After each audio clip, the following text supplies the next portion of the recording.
Larry Rogers, a 21-year-old black man, last seen getting into a green car near his home March 30th. He had been listed as missing. Like 11 other recent victims in Atlanta, Rogers apparently was asphyxiated. Meanwhile, the entire investigation has taken a new direction, as Bob Serkin reports.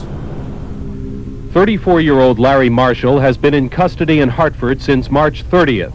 He was arrested on a Georgia warrant in connection with an armed robbery attempt.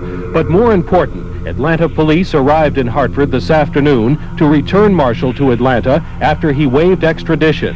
Police want to question Marshall about his relationship with 3 of the murdered children. Larry Marshall, convicted in the past of robbery, forgery, and running a house of prostitution, lived in this house in the backyard of downtown Atlanta. For several weeks, undercover FBI agents and police have been watching the house and this one a few blocks away. Both reportedly have been hangouts for young teenage boys who police think came here to exchange sex with men for money. How many of the murdered children have you seen around here? About 10 of them. I told the man that day.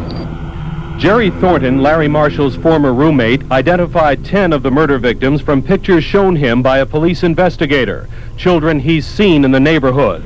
Among them, 13-year-old Timothy Hill, 11-year-old Patrick Baltazar, and 15-year-old Joseph Bell. Thornton says some of the victims visited him and Marshall during the past year. An acquaintance of Marshall and Thornton is 62-year-old Tom Terrell, who has been convicted 4 times of sex offenses.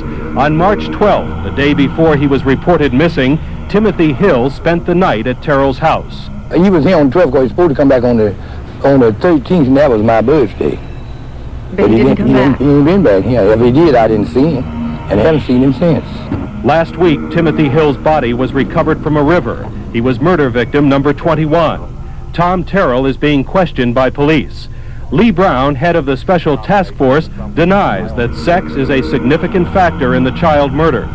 As far as factual evidence is concerned, there's nothing to suggest to us that homosexuality is any more involved in the killings any more so than any other conceivable possibility.